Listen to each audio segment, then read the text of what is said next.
Hello, my name is Fahad Rehan Fabian from class MNJ 23 AWIT NPM 234111086. Here, I will explain the types of samples and their examples. Definition of sample. A sample is a subset of the population selected for study to represent the characteristic of the entire population. Using a sample helps researchers save time, effort, and costs compared to studying the entire population. The selection of a sample can be done randomly or based on specific criteria, depending on the research method used. For instance, if a school has 1,000 students and the researcher wants to study their learning habits, they can randomly select 50 students as the sample.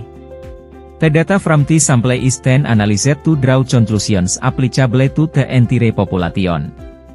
Example. Sample, 100 university students for an academic satisfaction survey. Sample, 200 supermarket customers to analyze their shopping patterns. Definition of population.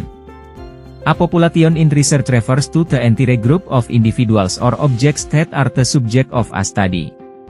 The population includes all elements that share specific characteristics that the researcher aims to examine.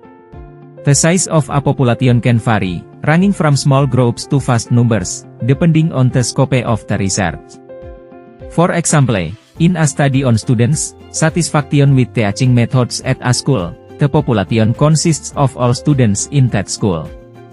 If the school has 1,000 students, then all of them are included in the research population because they meet the criteria being studied. Example. Population, all university students. Population, all customers in a supermarket within 1 month. Types of samples. A. Probability sampling, random sampling. 1. Simple random sampling. Every member of the population has an equal chance of being selected. Example, using a lottery or a random generator app to select 50 students from an entire school. 2. Stratified random sampling. The population is divided into several groups, strata, based on specific characteristics, and samples are randomly selected from each stratum. Example, if the population consists of 60% males and 40% females, then the sample is also selected in the same proportion. 3. Cluster sampling. The population is divided into several groups, clusters, and 1 or more clusters are randomly selected for research. Example, randomly selecting 3 out of 10 classes in a school for a study. 4. Thematic sampling. Selecting a sample based on a specific sequence, e.g., every nth element. Example, from a list of 1,000 customers, selecting every 10th customer as a sample. B. Non-probability sampling, non-random sampling. 5. Convenience sampling. Selecting samples that are easily accessible or available. Example, studying reading habits in a library by only interviewing people who are present at the time. 6. Purposive sampling. Selecting samples based on specific criteria relevant to the research. Example, selecting only teachers with more than 10 years of teaching experience for research on teaching methods. 7. Snowball sampling. Starting with a few respondents, who then recommend others to participate. Example, a study on a specific community, such as drug users who are difficult to find, where the first respondent recommends the next one. 8. Quota sampling. Determining a specific number for each category within the population.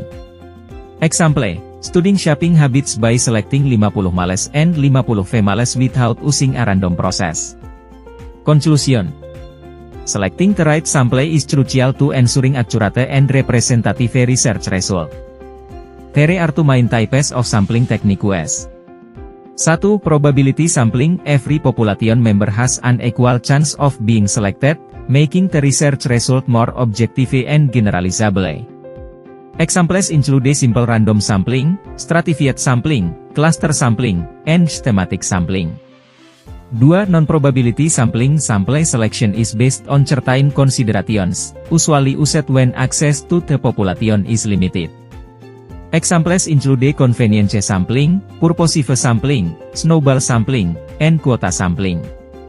Each method has its advantages and disadvantages, so its selection must be adjusted to the research objectives, population characteristic, and available resources.